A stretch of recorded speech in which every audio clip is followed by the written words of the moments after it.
Hey, good people. This is Rocky with Rocky's Reality, the #1 podcast for unfiltered and unapologetic culture, entertainment, and relationships. Tap in live Thursdays, 7 to 8 p.m. Eastern Standard Time, as I chat with some of the dopest artists, celebrities, influencers, entrepreneurs, and more. Make sure to catch us live Thursdays, 7 to 8 p.m. Eastern Standard Time on Facebook, YouTube, and Roku. See you soon.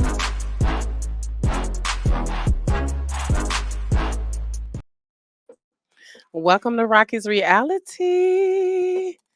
It is now officially fall, y'all, but hopefully will be getting some Indian summer. Did you say it's gonna be in the 80s next week, Joe? I think it's gonna be in the 80s. I did. I hope so. I hope you're right about that. I think I checked it and it was as well. So, anywho, welcome to Rocky's Reality. Today I can't say really a Detroit legend because he technically is from Yaktown. Yeah. Pontiac for y'all folks who don't know what Yaktown is. Yeah. Pretty much. He from Yaktown that don't back down. Uh-huh. Which I know because my best friend Gigi Okay. is from originally from Pontiac. She went to Pontiac Northern. Okay, yeah, I know Gigi. And so shout out to my girl Tamika Ramsey. I'm not sure if you know her. Yeah, I know a lot of Pontiac people. And actually the former mayor Deidre Waterman was on I want to say about 5 or 6 years ago. Oh, wow. So welcome to Rose Spit. Thank you for having me. Officially Roland Coit. Yeah. Y'all, that's his government name, but we're not gonna get all into that.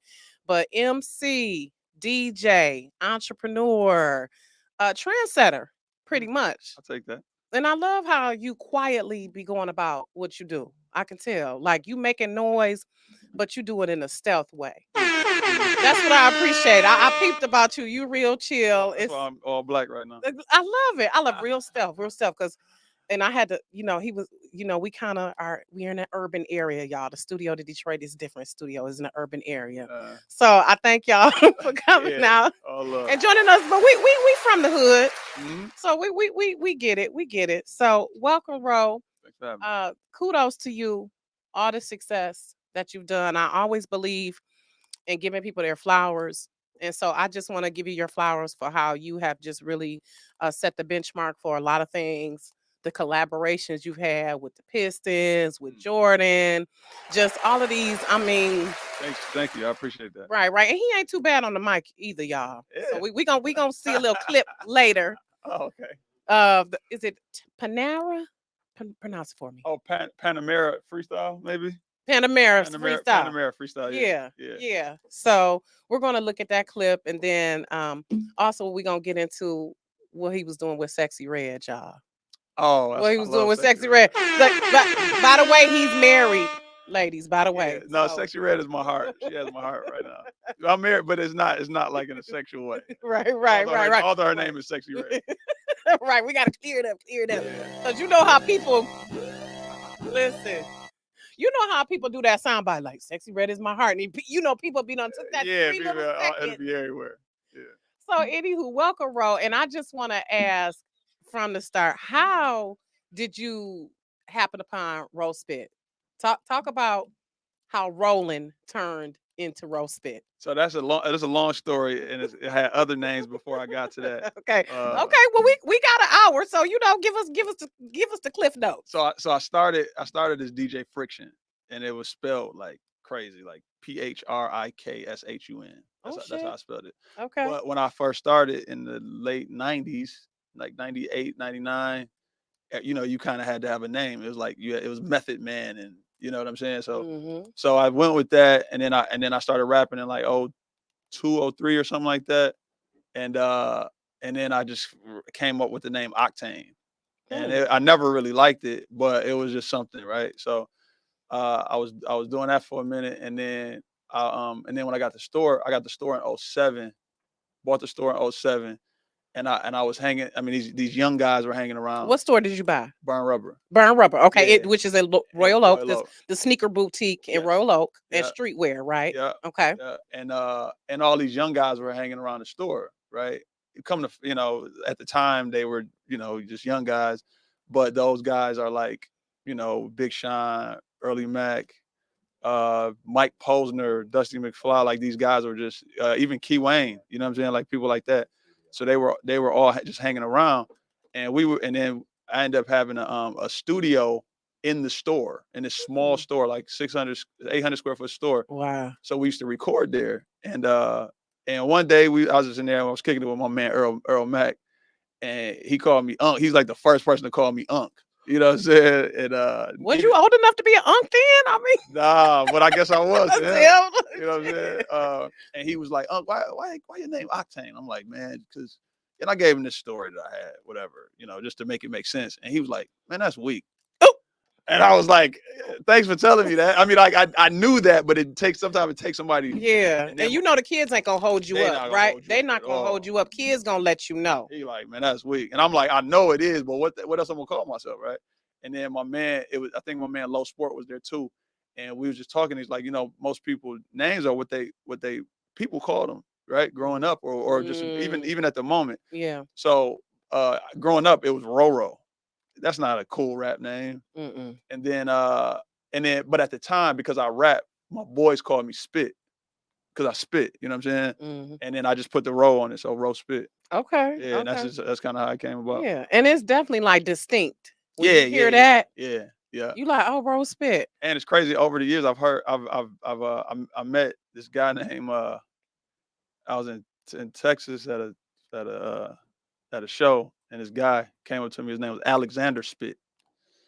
So, you know, and then it's a guy from Harlem. That don't flow like Rose Spit though. It don't. No. And then there was a guy from Harlem that was like, I think he was like in the early Dipset days or something. His name was Stan Spit. So it's a couple more, but nobody else, you know, no other Rose Spit. And now I'm kind of just going by Spit. Okay. So is that an official change coming up, or you just playing around with that? No, that's kind of, it's an official change. It's not like all the way there yet, but I'm like trademarking some things and making sure. So once all that the legalities come in, I'm just, because most people that know me, they kind of just call me Spit anyway. Okay. So I'm just. That's a little bit of a Beat Street reference too, huh? Listen, I'm gonna tell you a big secret. I trademarked that. It wasn't trademarked. What, Beat Street? So it's from Beat Street. So that same logo, I got it tatted on me now. I love it. So it's not. So it's nobody owned it. So I locked that down, and it just hasn't gone all the way through yet.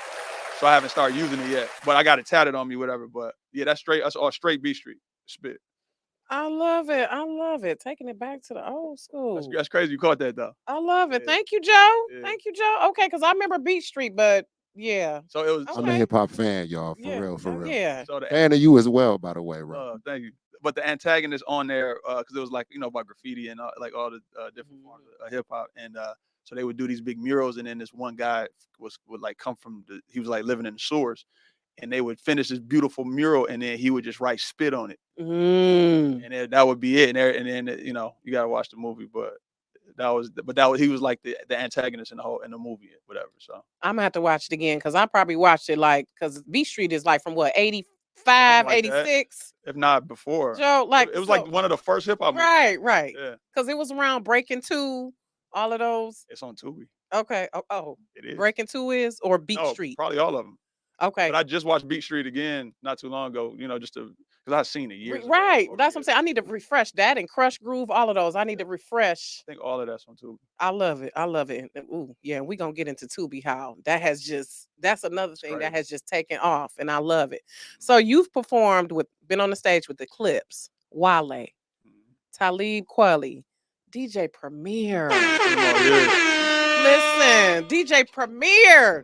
Listen, if you got his info, let me listen because he's on my list. I was just talking to my husband last week, like, if I could interview DJ Premier, like legendary. And so you've traveled globally, France, Germany. I mean, what has that been like for you, this journey to coming from Pontiac and going across the pond? Like, what has that been like? It's been awesome. It's also like, I'm trying to stop using the word humbling, like humble, right? But there's a level of it, but I don't know the word. It's awe inspiring. It's like unbelievable. in a sense, when I think back to just where I came from and like like being a kid thinking of these things I could potentially do. Some of this stuff never crossed my mind ever, right? And so to think like, as a kid, when I did the collaboration with Jordan Brand, I would part of my story with that was I wanted a kid that's that live on 12th Street, that don't know nobody that other than like, the only black person they know that makes shoes is Michael Jordan and Kanye West. You get what I'm saying? Right. So I wanted those kids that's in that space to say like, well, hey, dang, it's a guy from Pontiac. I Right. got a store and he does things at that level. So because that's the kid that I was. Right. So, And representation matters. And that's sure. part of what I see in you as well, how you just representing in multiple arenas though. Because I've seen you DJ some high class stuff and I've Some ratchet. exactly. That's what I was like. Yeah. I was like, he be at I'll be at shit. everything. I'm like, he pull be up. at the high class and he be at the stuff where it's like the hood too. Yeah, I'll pull up. Yeah, pull up. I love that. I love that. So let's get into but wait a minute. So I want to go back a little bit. When you were a kid, did you think like I want to be a streetwear Nope. designer when I grow up? Like, Nope. It was basketball and women, no girls. You know what I'm saying? That's all it was. To be honest, I have friends that rapped in high school, and I was just a fan of what they did. They were in the lunchroom. Yeah. around the way, and they were my favorites, and nobody was better. Like, nobody in the industry was better than my best friends or my friends that was rapping. And then around the 12th grade, I kind of was like, man, I would like to do that. I was a big Nas fan, and Ooh. and you know what? You kind of look like you could be his cousin. everybody said that. He said that. Well, he said when I met him. No. When my husband was doing the flyer, he was like, he looked like Nas. I was like, he sure do. Yeah, I've been hearing that since Illmatic dropped. Oh shit. But my mom saw the It Was Written cover when I was DJing, and she was like, "That's a nice picture of you." I'm like, "Mom, Ma, you would have known if I was on the. I'm like, it's Nas." She's like, "Oh, he looks nice." But no, when I met Nas, it was funny. Somebody introduced us, and he was talking to somebody like looking that way, and I was on this side. And so I'm kind of just waiting for him to, turn around or whatever. And then when he finally turned around, he did a double take and was like, shit. The first thing he said was like, "Damn, man, we could be brothers." That's the first thing he said. Good shit. Yeah. Damn. Then we just, I've met him a couple times, but yeah, I've been hearing that since Illmatic came out in 92 or something like that. Right. I think 93 is, around them time. Right. Yeah. So, okay, when you got to the 12th grade and then you were like, I want to spit like my friends. I want to get into it. So is that when you start? I wrote a rap and tore it up within seconds. It was terrible. It was horrible. And then I just was a fan. I started kind of making mixtapes though. Not mixtape. I started putting songs on like tapes because I was like the guy I was listening. I was a fan of everything. And then I was just passing them around to people. And then my cousin, One Below, he was rapping at the time, and he was doing it at the highest level that I knew, if that makes sense. And we started talking about me DJing, and I think he went to jail. He ended up going to jail. Or no, I'm sorry, that was right when he got out of jail. And then I just started DJing. I bought some equipment out the back of the Source magazine. Baby. Yeah. Them ads. It was looking like Craigslist. It was terrible. Baby at the back of the Source. Yeah. And then those of us who, if you know, you know the Source. I locked myself in the closet and learned how to DJ this one summer. Taught myself, and then it's just been on from there. And at that point, I was just like going. And then when I was DJing for a couple of years and was good at it, and then I was like, we get back to this rapping. Just start rapping, just start writing again. But I was around more people that was actually doing it and doing it at a level that I respected and was better than, way better than I was.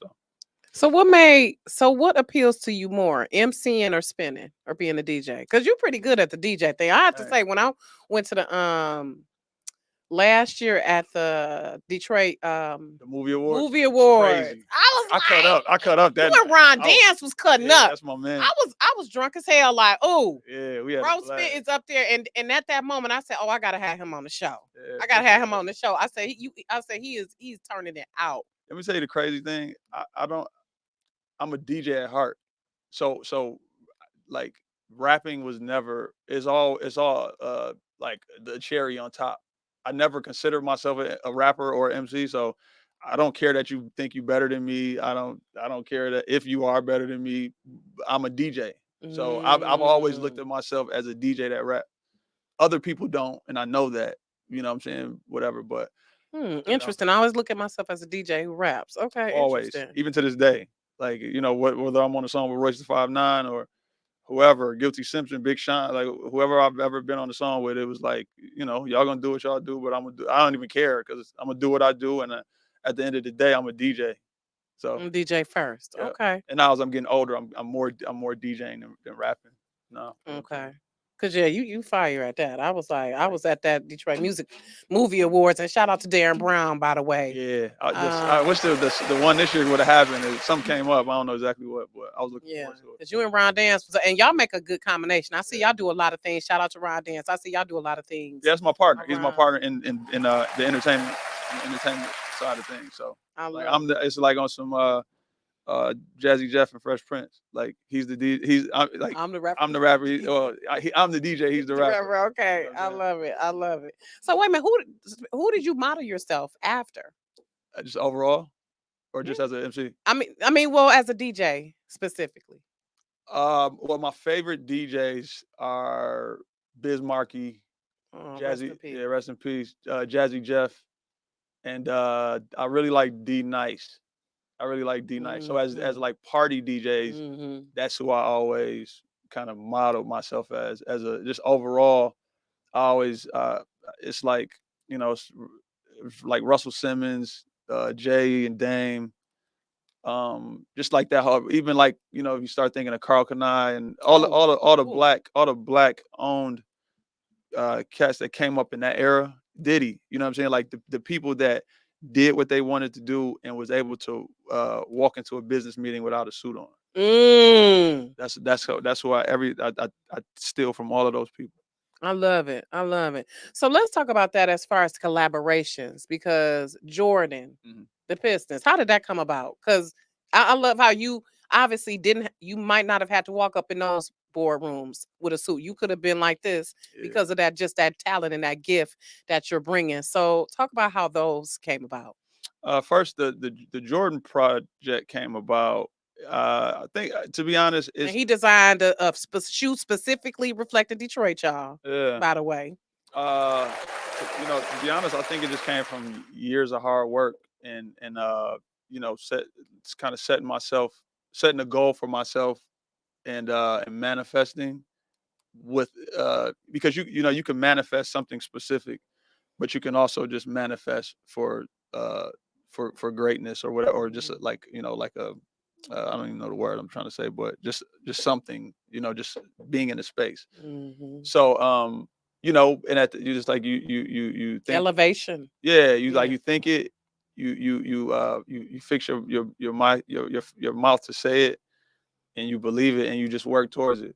And I think that with faith that it's going to happen, and it might not happen tomorrow, it might happen in 10 years, it might happen in 17 years. And I did that work, and I put my head down and I got the job done. And uh and then I got a call out of the blue from my rep, and he called me and he told me, he's like, "You sitting down?" Like, yeah, I was lying.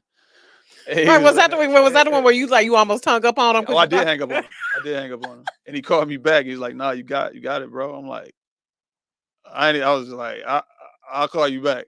And I You hung couldn't. up on him though. Yeah, You was like I in hung up on shock. him. Yeah, out of Like, here. And then the Pistons, my wait a minute. So what did they say? We want you to design a shoe for a Jordan yeah. that represents Detroit. No, Did- it could have been anything. okay, It could okay, have been good. So about you picked good. I'm glad you picked yeah. Detroit. It could have Okay, been about podcasting. It could have been right, about right. whatever, and I just and it's not just me, but we came up with the whole idea that it starts with like, what is it going to be? What do we want it to represent? And then it just snowballed from there. Yeah. Mm-hmm. And then the Pistons thing, so that was actually really through Mitchell and Ness. So Okay. Mitchell and Ness, ironically, my rep at the time, she lived in Chicago, but she was actually from Pontiac. Crazy. But she became my rep, and then she hit me up like, yo, I mean, you don't know me, but you roast me. I know who you are, and I'm from Pontiac too. So she was always working for us. She wanted us, she wanted to see us win. And then they were doing this city, I forgot exactly, city something series, hometown heroes or something like that. And they were doing it in different cities. So that had NBA teams. So Indianapolis, I think New York, I want to say LA, like a handful of teams. And then, the Detroit when they picked us, and we just kind of had crazy ideas and came up and they let us do it. I love that. I love it. And I love how intricate you were, from the color of the soles, how you were talking about the brown to the clear, how you put the map on there of the city. Yeah. I just love that. So talk about, for you, like being from Detroit, Pontiac, that connection to Detroit. Because it is kind of like we cousins. Yeah, well, it is. I mean, to be honest, Pontiac it's just that small city mentality, right? So it's being from a place that's unheard, and we've always screamed as loud as we possibly can to be heard. A lot of people from Pontiac don't really make it outside of Pontiac, and not saying like don't succeed, but like a lot of people don't really go down to Detroit. You know what I'm saying? A lot of people don't go out to Flint. They kind of just stay in their space. And I was always the person that's like, yo, no, I'm about to go down here, see what they're doing. I'm about to take Woodward, figure it out. Right. You know what Go I'm saying? soft, head south. And then it just became, and then I started, doing business in Detroit, and it became, a second home. We would go places as young rappers. We'd be out in the college towns, shows in Seattle, shows in Milwaukee, and shows in Minnesota, and the whole time we driving like, yeah, when we get there, man, it's gonna be like NWA, like we from Pontiac, you know what I'm saying? We from Pontiac. Straight out of Yaktown, straight out of Yaktown. A 10-hour drive talking about when we get on this show, we gonna say we from Pontiac, and then we'll get on there and say it. Yeah, we from Pontiac. And then the next question would be like, well, growing up in Detroit, how is? And then it's just like, all right, well, after the third time, it's like, well, all right, well, Detroit is cool. Yeah, we grew up in Detroit. It's whatever. You know what I'm saying? We still represent where we're from, but I just know the things that I'm doing, or that I have, and the platform that I have is bigger than Pontiac. Because once you get outside of here, don't nobody care that's you ask somebody out anywhere else, that's Detroit, fam. Pretty much the same. Yeah. I mean, it's part of the same struggles too. It is, yeah. Dealing with poverty and disenfranchisement, limited resources. It's I always say that. So Pontiac is a baby Detroit. Yeah, it is, and and I have to say, y'all the resurgence has been fire. It's coming. Like some of the places I see, I'm like, shit. Let me get on up to Pontiac. Yeah. I love it. I love it. So let's talk about the stores. Burn Rubber came first, and then the sister store 218. So talk about the names and just how that evolved. So Burn Rubber was there. Burn Rubber opened in 2004.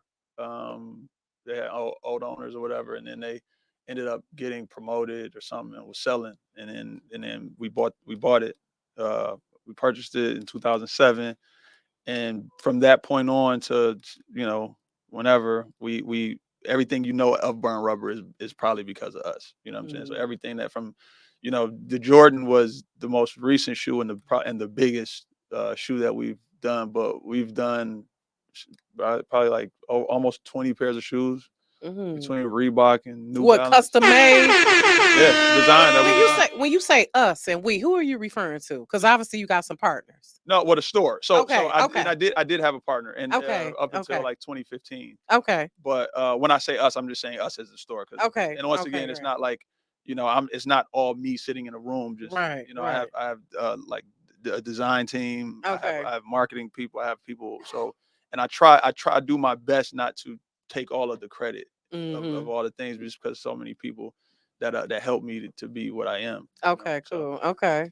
So we did that, and then we 218. What 218 is? We opened a store called 218. I forgot what year, like 2010, 11 or something like that, and it failed. It completely. It was it just didn't work out. So when I got the opportunity to open a second store, I was trying to think of a name. And I just was like, I had a couple names that they just didn't roll right. And then I think it was my wife and then my lead designer Mario said something about like and I was thinking it, but when they said it, it it was like, yo, the best name y'all ever had other than Burnt Rubber, which is 218. And I was like, Yeah, because where's 218 come from? Because I get Burnt Rubber like rubber soles of yeah. shoes, but So 218. what 218 was, we opened a store with that first store. It was supposed to be called, originally it was supposed to be called BR by Burnt Rubber, right? Like, so like it was like an annex store. Okay. We got a cease and desist from Banana Republic. Oh. They own block letter BR next to each other. So Okay. don't try it. Okay. All right, don't even try that. They Right. own it. Right. So they sent us a cease and desist, and then so we trying to think of a name, and then my rapper brain kind of kicked in, and it's crazy. My name is Roland, right? And it starts with an R, but when I think of the letter R, I think of Rakim, right? So as a like a FU to A to the KIM. Okay, I'm right, sorry, I had a moment. and But yeah. then so as a big FU to big corporation, I'm gonna still find a way to call it BR, right? So the R is the 18th letter. Rakim, he had an album called the 18th letter, Right. and then the B is the second letter of the alphabet.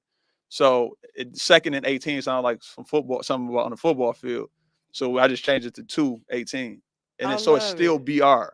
So the lineage of everything that I do is going to have some kind of BR. It's going to be BR down the line sometime, even if whether it's in numbers or I don't know, hieroglyphics or whatever. It's gonna be BR because that's where everything started for me. I love it. I love it. Continuing the legacy. Yeah. So now the legacy is expanded with you being an actor. And I have to say, you did pretty well, bro. Thank you. I appreciate it. You know what? Appreciate Them classes, you said so you took training classes Mhm. with Kamal Smith. Yeah, Shout out to him. I took Moolah's classes, Moolah Films class. Okay. And it worked too, because that's street legal. Listen. Yeah. Okay. So he's currently in Street Legal on Tubi, as well as the wrong one. Street Legal is the new series by Dennis Reed, which, by the way, I'm entertained. Thank you. Listen, I felt your pain as a parent, and I know you as a dad. Yeah. Was feeling that episode. So don't want to spoil it, but pretty much something happens to his child, and Ro gets that ass. Because as we know, as parents, when it comes to our kids, and it was a daughter, right? So I knew that was really dear to you because you got two daughters in real life. Yes. So what was it? Talk about the acting journey. Bring us a snapshot of that. It's kind of that, like, going back to high school. It's one of those things that I always wanted to do, right? I always wanted to be in entertainment. It's when you go from started, like, so it was like, okay, rap, boom, wasn't that good at that, stop that. Acting, I don't even know where to start when it comes to that. But when I talked about manifesting into a realm, into not a non-specific thing, that is what I was manifesting at that time. Is like I want to be in that world. I want to be, and I want to do these things. So when the opportunity presented itself, and when I say that, it's more of like when independent film in Detroit started to go insane, and even and the dopest part about it is even with like Kamal, right, and Dennis Reed and Darren, and trying to think. Excuse me if I'm missing anybody. Tanja Ayers. Yeah, well, I'm talking. Well, I'm talking about the people that was doing it before it was cool. Not saying Tanja. I don't know. I don't know her history, but when it wasn't cool, when they was doing plays and stuff like that, right? Right. I used to support. I was one of the first things. Appreciate it. One of the first things I ever did was one of Kamal shows that he did years ago. Sino just sent it to me. I was one of Sino henchmen on there. Oh Lord! And it was crazy. I forgot. I forgot about it. If you asked me, I would remember.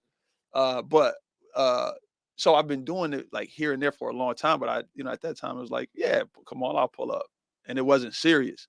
So when I'm seeing my friends do this, and I'm like, I'm so happy when I turn on Tubi or whatever and saw McGraw Ave and Sino. Right. You were in that as well, right? Yeah, and I'm seeing these people that I know. I'm like, yo, I want to be a part of that, and my people doing it. Right. So I wanted to go about it the right way and not get. I didn't want to get any roles because I was roast spit. I wanted to get roles because I was good. So that's why I took the acting classes. Yes, and I'm continuing on because now it's a thing where it's like I did my best for that moment, but that's nowhere near where I want to be or where I know I can be. Yeah, you definitely did well. And I appreciate that you are serious about honing the craft, because we do live in a day and age where you can just do any damn thing. Yeah. The Instagram, if you looking cute, if you know how to get someone's attention.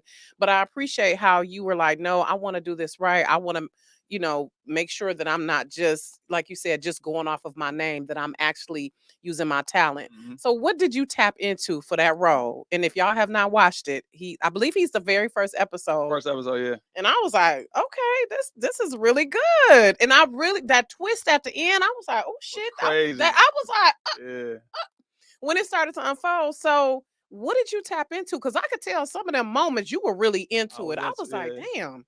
I tapped into my own children. You know what I mean? Like, I don't want to give it away for the people that haven't seen it, but the twist was at the end, wasn't what the whole show was said to be, right? So, but the person watching it doesn't know that until the end, right? So I had to kind of tap into, like, what if that should happen to me? You know what I'm saying? Or like to my kids or whatever, and play it like that. You know what I'm saying? But it was a place because that's really not me. You know what I mean? That's not the person that I am. I'm not finna be yelling. I'm not finna be all out of character and stuff like that. Even, thank God I haven't been in any situations like that. And who knows, God forbid, but if that presents itself, who knows what will happen. Listen. But I was in a role, the wrong one. And that part that I had to go there then, the first time when I read it a certain way because of how I would have thought it, to be. And Kamal was like, nah, bro, this is your turn up moment. This is where you look like you're about to kill everybody. And I still kind of did that. And it was like, nah, that ain't it yet, bro. So then my man Deuce, that was in the movie, I can cuss, right? Yeah. Yeah. So my man, so we in there, and Deuce is like, he's sitting back and you can kind of see him. He over to the side, like, nigga. He just getting mad, right? So he like, nigga, give me that part. Let me do that. So Kamal trying to calm down. He's like, no, bro. Man, that nigga, that's your man. He kissing your girl. Nigga, do you know what I do to that? And he's going. So now I'm getting hyped, like, oh snap. Yes. So then I think I went out in the hallway and I came back and I was like, I'm going all out. Listen, and you did. Yeah. Wait a minute. Let's because first of all, the wrong one. Okay. So I was annoyed because I'm like, this is the type of shit that encourages fuckboy behavior. Like this behavior of picking the guy who ain't got shit going on. Like, like I be telling my daughter, like, you need to get with a guy who got some stuff going on, who is at your level or higher. Yeah. And definitely, and shout out to Kamal Smith because he played the hell out that role. Is a monster. He played the hell out of that role. And I know he got his song in there too. Shit hurts. Yeah, this shit hurts. And I'm like, okay, so let's go into the preview, Joe, because I was so irritated with this. Like, I was yelling at the screen like,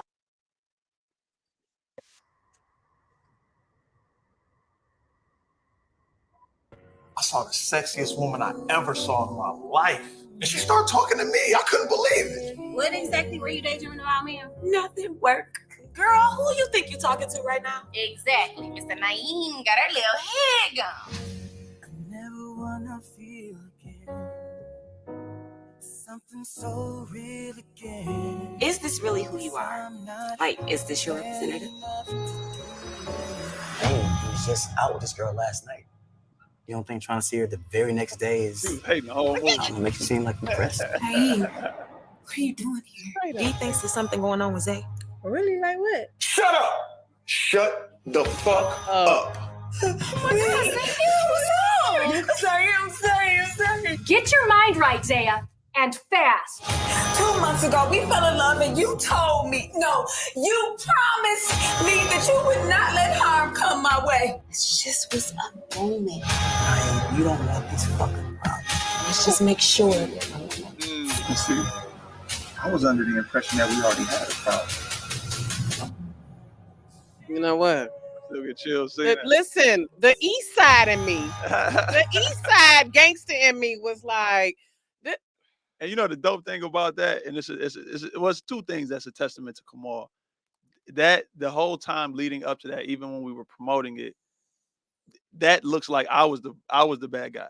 Mm-hmm. You get what I'm saying? So I had to do that like leading up to the movie. But another thing about Kamal that's super dope, and it goes to the testament of how good of an actor he is. He's a good actor can raise a okay actor up levels. Mm-hmm. Not saying up to their level, but every time we were in the scene together, he brought me to a place that to, like, you know, to make me look better than I was. Right, you know? right. Challenge you to go to that next level. For sure. I love that, but you definitely shined in it because you was a good guy. Thank you. In there, bro, and I was like mad as hell. And that's not me either. Like that person, the person I play, that's really not me. That's really not me. Yeah. But seriously though, you were a good guy. And I said, why are the nice guys? You know, that's like the girl, right? We always want the guy who, but no, ladies, no, we don't want that other friend. And then why is it always a friend you've been knowing since 4th grade? Exactly. Like, why is it always the friend? You. Yeah. So when I watched it, and I do like how it had a good message. Yeah. At the end. So I like how that was wrapped up. So how did you transition from Street Legal into that? Like, how do you choose your roles? What makes you look at the script and be like, oh yeah, I'm gonna do this? So it's a couple of things. Right now, it's who's directing and producing it, because it has to be a track record of a high level of quality. You know what I'm saying? Like right. You get why we've seen them Tubi movies. That's a little, you know. I don't want to say. Yeah. So that's kind of the first thing. But then I look at the storyline. Like the thing about The Wrong One is like, yeah, you're reading it. It's because he gave it to. He didn't tell us what it was. We just read it, and then you realize it's a deeper message. And it's like, yeah, it's cool to play whoever, but when you're using your platform to speak about domestic violence, I want all parts of that. I need it because I have women in my family. I have a wife. I have daughters. I have sisters. You know what I'm saying? That could potentially go through something like that. Yeah. And if they see this in one day when it's at that beginning point and that triggers something for them to not go down that road, we've done our job, right? But it's just a story. It's a story. It's something that it has to represent myself. It has to represent my family. It has to represent. I have too many things going on for Jordan Brand to see something I'm doing like, bro, what is you doing? Bro? Right. Come on, the Pistons, like, fam. Right. What's up, man? There won't be another one. Right. You know what I'm saying? So it's just that. It's just right. But it's more story, and we've all read books, and it's like, all right, this was a good book, and basically every script is a book. So I look at it like when I read it, like, oh man, it's kept my attention the whole time. It tells a story that either my culture or my people can vibe with or kind of latch on to. And I'm, and the people that are helping bring it to life, do that part of it very well. And this was your first starring role, by the way, y'all. Yeah, so let's clap it up crazy. for that. Yeah, you did well though. Thank you. You did well because I was once again I was all in yelling at the screen, mad as hell. Like, this is some bullshit. Somebody need to get beat up. I'm mad. I'm like, I got a couple more, but so a couple movies I can't. Right, that was gonna be I'm glad you said into that because that was gonna be the next question. Sex scenes, I can't. Sex scenes is my wife is not for the sex scenes. Oh, okay. I had to turn down a couple other main character roles because they had sex scenes. Okay. Like even if you pay attention on The Wrong One, it was only a small. Y'all didn't do too much, but her and but so originally it was supposed to be more. So the thing is, like, Kamal wrote that as a play. Right. So I had to talk to my wife about that. Like, this is crazy. It's like the story is crazy, but it has a sex scene in it. Right. Because if you think about it, like Kamal said one time, like, he's like, man, it has to be something. Right. He was like, I'll settle for a little kiss. But it was like, why would he be going through and feeling all that as Naeem and you haven't even had sex with the person? Or had any kind of physical contact? You know what I'm saying? So he was like, I wondered that. I was like, did they get it in? Yeah. I mean, it alluded to it, but yeah, it alluded, but you know, but technically it really didn't, because like all we technically did was kiss. I just put it in my head when I saw the kiss. Though I was like, yeah, y'all gotta have done something. Yeah, but that was out him to be sprung on her like that. That was out in the parking lot, and we left there. Yeah, that was it. And yeah, went to his show, and then she left. Yeah, but that's what I was wondering. I was like, they had to have done something for him to be that into her and just that nice and all dedicated and shit. I'm like, damn. I was like, he was such. So yeah, I'm trying to. It's a constant battle between my wife and then the directors and writers. Like, all right, can we pull back a little bit? Can we kind of like, do I got to go there? Can we just? Yeah. Oh, my daughter. Yeah. Okay. Right. Oh, yeah. So let's talk about that a little bit, because you are an attractive man, Ro. We know that. I appreciate it. Your wife is fine too, though. Shout out to Yes, her, queen. By the way, and I was trying to look at the daughters to see which look like which, but they look like both of y'all. Like they're my kids. They're my kids. In some pictures they look like Sakina, and then other pictures they looking like you. So it's like they look like both of them. But we know your babies. I don't think so. They mine, but we know those your babies. This is a constant battle almost daily. We kind of talk going back. Yeah, me and my husband too. We be saying that's how we know who mama and daddy is, though. We know for sure children they is. So how do you balance that though, being in the public eye? Because sometimes people tend to play down that they're married, or they don't put it out there because of image. And we know in the entertainment world, a lot of times, sometimes your personal status is not put out there for certain purposes. So how has that been for you, balancing that? Because I'm sure you've been DJing some nights and chicks will probably come up trying to holler, and you have to be like, I'm gonna tell you a big secret. Most of my groupies are guys. Oh, that just come like, hey man, just trying to stand by me and get free drinks and bottle. Man, I order a bottle, they pouring it. You know what I'm saying? It's just it's crazy. Yeah. I mean, most women, I would say no, or even if they ask the question, somebody's telling them like, nah, no, right. You know what I'm saying? Back So, but I never had that thought process to try to hide what I am. You know what I'm saying? Right. Good. It just don't, to me, it never made sense. Right. It never made sense. Like, and just from where we are, Detroit, Pontiac, just the metro area, we people who are 100 and genuine. Yeah. We're not really into a lot of facades like that either. Yeah. So you got Facebook. Yeah. At some point, I'm gonna say my wife. Right. Exactly. That's how I see how people hide it at times. Like, this is a large part of your life. I don't know why you wouldn't want to share. We share anything else, but that's a whole nother tangent. So have you and Sakina been like, it can't be no sex scenes? Because really, sex scenes are not as glamorous as they look on screen. Like, filming them is not as true as people think it is. It's like you got all these people in the room, but it's a lot going on. Right. It is not. Yeah. And so you know, obviously it's not, you're not really having sex, right? Right. But it's just the image. You know what I'm saying? It's like, you know, she has to sit in the seat with all these people and look at her husband potentially, you know, and I'm like, yeah, well, Denzel wife got to do that too, but I ain't getting paid Denzel money. Not Denzel. I ain't getting. I'm just saying, not yet. We're gonna claim it, but I'm not yet. Somebody at that level, like, right. I'm not the only person that's trying to do this. Right. And you know, so I get that. You know, in all reality, I wouldn't go too far anyway. You know, like, just for my personal, like I said, my brand. I'm not finna be, you know, smacking the ass. Yeah, crack hanging out. Right.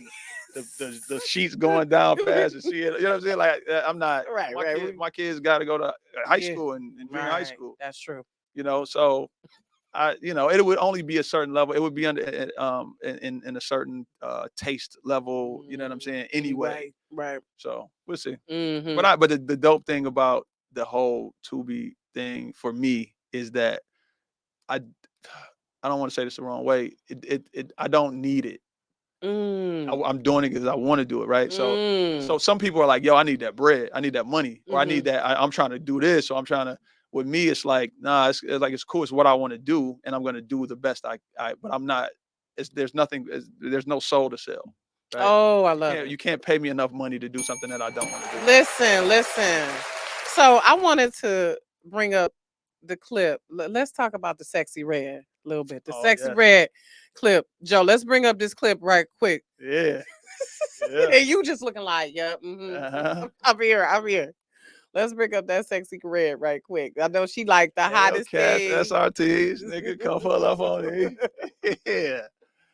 Nah, that's why I love Sexy Red. For the first time I seen her, I was like, what is happening here? Yeah. That's a good way to put it. Cause I was like, okay. Insurance for this bitch. Keep my car, you want to, stupid bitch. Yeah, I buy hoes. Diamonds busting through the tent, and my car light show. Drop the top on a Rari hoe. Wait a minute. Did we miss That was it. That was a little clip. No, wait a minute. I'm a video. No, wait a minute. Video Replay vixen. it again. I'm a video vixen. You gotta watch close. Insurance for this bitch. Keep my car, you want to, stupid bitch. Yeah, I buy hoes. Diamonds right there. Bow. Wait a minute. So how does this come about, bro? She not from Detroit though. No, she's from St. Louis. Okay, so they cousins too, Missouri, pretty much. For sure. So talk how that came about. So my mutual friend, my old videographer, right? Video guy. Started with him. My first video, he got me to do a video.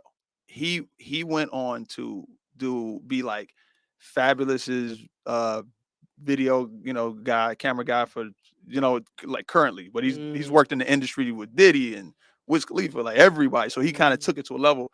And but recently he moved back here. So now the industry, he does a lot of stuff for like record labels. And somebody reached out to him, somebody from whatever record label she's on reached out to him. She was because he's here now. A lot of people are shooting when they come here. And I guess he heard the song. He know how much I love her, and he heard the song, and she say something about a Benz.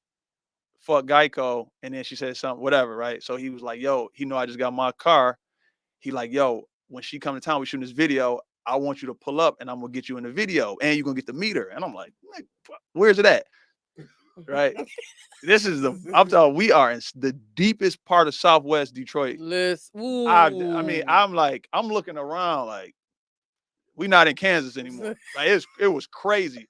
You've been it was all dark, and then you've been a couple corners, and then it was this one block. Dale Ray. I don't know, man. I can't even tell you. It was like when we shoot H Block, we shoot McGraw Ave, it was 5-10 minutes past that. Okay. Deep. I mean, we might have been in Canada. And I bent the corner, and it was like a bunch of girls twerking in the middle of the street. Dudes on motorcycles doing wheelies. And then she wasn't there yet. Then she finally pulled up, and she was so nice. She was so nice, pleasant. Like he told her, he was like, so I pulled my car up, and she got in, and she was like, she was looking around. She was like, can I take my shoes off? I'm like, yes, Miss Red. Yes, Miss Red. Yes, you do it. You can, whatever you want, do it. Right. And then she was like, thank you. I was like, oh, I'm like, yeah. She got manners. Right. And then she was like, so now people are standing around the car and the camera's on, and they like, get up on top of the car and twerk. Right. Telling her, get on top of the car and twerk. And then she was like, she looked at me and she was like, can I get on your? I said, this is your car. Why are you asking me? Do whatever you want. Okay. So she got up there, and then that is just she had her manicure or pedicure. What's that? With the white toe tip. French manicure. French manicure on my little middle seat, and got up there and twerk. And then we took a picture. And I made it. And the crazy thing about it is, that's actually a director's cut of the video that he sent me. They actually didn't even use for the actual video. Somebody else ended up doing the fill-in scenes, because she was like, after she told me, she said, she's like, why did you use the video I did? And she said that she ain't want no bitches. She ain't no twerking in her video. Oh. I was like, whoa, why you was so nice. Sexy Red said that? Yeah, to the director. Oh. But the girls in the street, like, they were just actors. So she was like, I guess she didn't feel comfortable, whatever. So they didn't use my part. So, but he sent it to me, and I have it, and that's all I need. Okay, well, that's all right. We showed it here on Rocky's Reality. So yeah. Bam. Yes. Director's cut. Bam. Exclusive. Yeah. No, I love her though. She can do no wrong. That shit is hilarious. So let's get back into 50 years of hip hop. Let's talk about that with you being an MC. Let's talk about your top 5. Okay. Or yeah. Top 5 MCs. Ever. They can be from here. They can be from wherever. That's crazy. I don't do this. I don't do this. Disclaimer, y'all. Don't be getting mad now. Shit. Yeah. Everybody got their list, It's okay? my list. I don't really have a 5. Okay.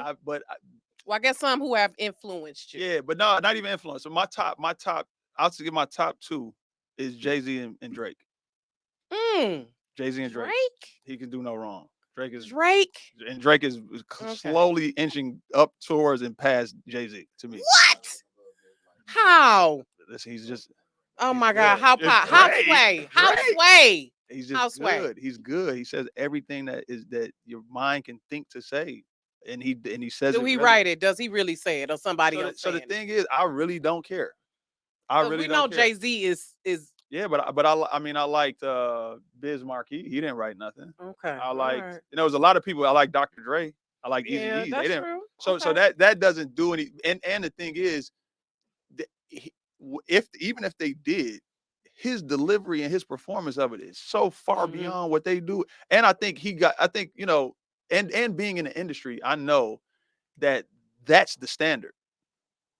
Drake is the standard. No. People writing for other people. Okay. That's the standard. Okay, even if it's, even if it's a line, like, we've all been in the studio and it's like, blah, blah, blah. He over here. Oh, damn, that hook is dope. All right, let me say it though. Oh man, I'm stuck on this line. Man, maybe you should say such and such. And you might change it up a little bit, but a lot of times that's how it is. A lot of times it's not the entire song. But I know from firsthand people that have made and cut full songs in studios here in Detroit, and I've heard it on the radio. People are like, oh, that's one of the. So that don't do nothing for me. I'm just the performer. As a fan, when I push play and I listen, that whether it's 3 o'clock in the morning and I'm driving home from the club, or it's 2 o'clock in the daytime, what he say touch my soul. And that's just what. And that's just me. That's sure. Okay. I'm more recently. I've been a real big fan. I wouldn't put him on greatest level or anything. Griselda, I'm huge, super biased, I would say, but I can't even say that. I'm just a huge Detroit fan. So from Payroll to Sino to Vezo to whoever, Boldy James, like I can't even whoever you from Detroit or my daughter loves Babyface Ray. Babyface Ray, she loves him. Baby Money, like all these guys. Going back to Dusty and Stretch Money and right. I was just about to say Stretch Money. Yeah. I was just about to say. It's so many people here that are good at so good at so many levels, in this music shit. So and I fight on the front lines wherever I'm at. Yeah, they talking. Oh man, Detroit niggas has got it. Right. What'd you say? Listen to this Ice Wear Vezo. Right. Listen to this Babyface Ray. Wherever. You definitely have a unique sound though. Yeah. Than to others. Yep. To others. So for you though, who has been one of your favorites to work with? Yeah. Or something that surprised you about them, like, damn. Royce was dope. Big Sean was dope. Working with him.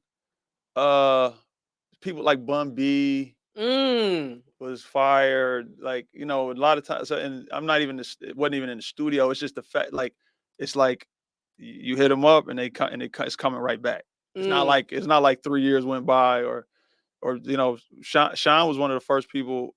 This was back then. He was one of the first people I was ever in the studio with that wrote his verse. Didn't write it down, didn't put it in his phone, was memorizing and thinking of his verse while having a conversation. I'd never seen that in my life. We talking and I'm thinking I'm like, bro, I'm paying for this. You know what I'm saying? Like, I need you to start writing some shit down. So when we were talking, we're having a studio conversation, about whatever. And he'll be in the conversation, say, yeah, man, blah, blah, blah. And then when you start talking, he'll kind of be over here doing like this. And then he'll hear something you say, like, nah, bro, that ain't even how it's supposed to go. And then I'm like, yo, what's up, man? When you trying to record, bro? I got to get home. And he's like, oh, I'm ready when you are. And then he went to the studio and knocked it out, like probably 2 or 3 takes. Yeah, Marv 1 is incredible. That's my brother from here. He's like, to me, he's one of the best MCs and rappers that I've ever been around, and I've been around a lot of people, and it's the thing about it is it's effortless. It's like, I mean, he just sit there and kind of look like he don't even want to be there. And then, the same thing kind of with like Sean. He'd be talking and everything. But he type in his phone, whatever. And then next thing you know, you go in the booth and it's just like, oh, why are you that good? Yeah. I love that. I love that. Hell yeah. Ooh, ring the bell. I love it. I love these little behind the scenes stories, how people create and how stuff comes together. Because we hear it and we enjoy it, but we really don't understand the tedium and the process that goes into it. How people be in there for hours and just be grinding. Yeah. And I mean, it's sorcery.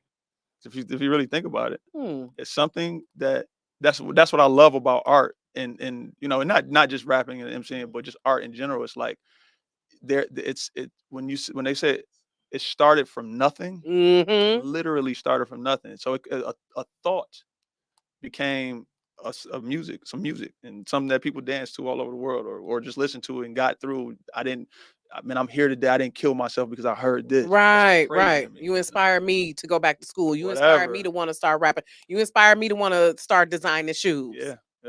So let's talk about right quick. Tell people where they can find you. And then we're going to talk about what you have coming up. You've got several events coming up, and we know it's another movie coming too. And just to talk about first where they can find you, and then what you've got coming up. So Instagram, _spit, and it's probably the same thing on Twitter or X, or I don't even be over there. So Facebook, spit, and then I might have to give out Tia number. Tia knows want to know everything, but that's really it. You know what I'm saying? As far as what's coming up, I don't. The family reunion, hospitality included. Yeah, the Secret Garden. I got that. I don't know what day it is though. Okay, family reunion is October 1st. Okay, that's a storytelling event. Okay, so are you DJing or what are you doing there? Yeah, I'm DJing. It's for the Oakland Avenue Urban Farm. There we go. Okay. Yeah, I'm there. I'll be there. Okay. And then the next day is the hospitality included the ultimate Detroit pizza party for sure at Shinola. So are you DJing that? Yeah. Okay, that's DJing that. Gonna be fire. That's gonna be fire. Damn, on a Monday. Monday, but that's because it's the industry, the hospitality industry. That's usually their day off. Oh, so that's the day that they kind of get out and kick it at their friends' bars and stuff like that. Because most spots be closed on Monday. Who? Brunch on Debo's, yes, in Southfield. Oh yeah. Brunch. Okay. 11 to 3. I know that. Yeah. Shout out to Bravo. Secret Garden, Bravo. Yes. Yeah. Secret Garden. What? Next Saturday. Secret Garden. Yep. October 14th. Okay. No, that's I'm sorry. 7th, October 7th. Okay, Deluxe Flux. That's at Deluxe Flux, yes. Okay, and where is the Deluxe Flux? Is that in Pontiac or? No, it's the alley. It's called the Skip. It's an alley right behind, right over by the Y, the Z lot. Oh yes. Okay. It's that basement. Okay. Over there where 313 was, and the Lit Bar. Yeah, the other side though. The other side. Okay. The other alley. Yeah. Okay. Okay. Cool. So finishing up, Ro, thanks again for coming. Sure, anytime. And you welcome back anytime. And please keep me updated on any other new stuff that's coming out. Like, what's the next movie, Ro? That's coming up? That's done and coming out, or just the next I'm shooting. I mean, whichever. So the 14th is Justice. It's called Justice. It's my homie L Brianna. It's her first. She's been in a lot of movies, but it's her first writing and directorial debut. And it's with Dennis Reed. It's with Homestead. And it's kind of loosely based on her what I was told her real life. Crazy story. I play her uncle Ra. Her uncle. So you are Unc now. I'm Unc. You are you Unc now. And we're Muslim, so I got a beard. So I got a sunnah. I let my beard grow out, and I'm a drug dealer. So I'm like, this is something I'm proud of. A Muslim drug dealer? It's crazy. That happens. Oh. Beanie Siegel was one too. Oh shit! No, I'm joking. Wait, what? But I had to play this role that he was like very conceited, very about himself, narcissistic, and he was just a fly guy. So I came Gucci the whole movie. I love Gucci the whole movie. So. And that's gonna be out on Tubi. Yeah, but it's the premiere is at Bel Air on 8 Mile on the 14th. And it's like a red carpet. Okay. October 14th, so that's where I'll be at. I love it. And then I think it's another one with Moolah called Moet money over everything. I got a small role in that, but I think that's gonna be powerful. And then I got like three that McGraw Ave is gonna be coming out shortly after that. That's called H Block. It's like a spinoff. And then I got a couple more movies that we shooting towards the end of the year. Look at that, booked and busy. To the point I was trying to take more acting classes, but I got to kind of put that off to the winter time. I love it. So are you liking acting more than the MCing and the DJing? Yeah, probably not more than DJing. It's getting there though. Okay. Because it has the most upside. Okay. You know, the thing about I always say about rapping, don't nobody want to get put on no rapper with gray hair. If you're 2 Chainz and you've been at that level for 20 years, 2 Chainz, keep doing it. Jay-Z, whatever. But I don't want to go to a club and see the opening act this nigga got gray hair. So that's how I always looked at it. I'm just telling you. It's real. It's a young man sport, is what I'm trying to say. So like basketball. Yeah, but DJing and producing, you can do as long as you're playing the music that these people want to dance to, whether they're 12 years old or 120, you'll have a job. Same thing with acting. As long as I have breath in my lungs, I can find work acting, and it's the most challenging for me. That's a good way to put it, because when I be looking at Marley Marl with the gray, I be like, it's crazy, and that's Marley Marl. I mean, he Marley Marl, but I'm just like, I don't know if I want to. Just imagine if you went to, let's just say you went to a DJ Premier with DJing somewhere, and you went out. Like, you love DJ Premier, right? You go to the DJ Premier show, and then he like, I want to bring my mans out. Y'all ain't never heard of him. Right. This nigga named Emcee Joe Schmo, right? And then he just like, okay, and then this guy is like got gray hair, got gray dreads, and gray patch in his beard. And it's like, man, I'm looking for an 18-year-old kid, man, 19-year-old. You know what I'm saying? Like that's just what it is. Damn. At least in my mind. And I've been there before. That's a good point, though. I've been on stage with a bunch of nieces and nephews. Oh shit. Okay. Don't always feel the greatest. I feel you, because I'm in auntie status now too. Yeah. So it's all good. There's nothing wrong with that. It ain't right. Because listen, we still got our value out here. Okay. Yeah. Okay. But thank y'all for tuning in. Thank y'all for watching. Again, make sure y'all check out Ro Spit. All of his movies, The Wrong One, Street Legal.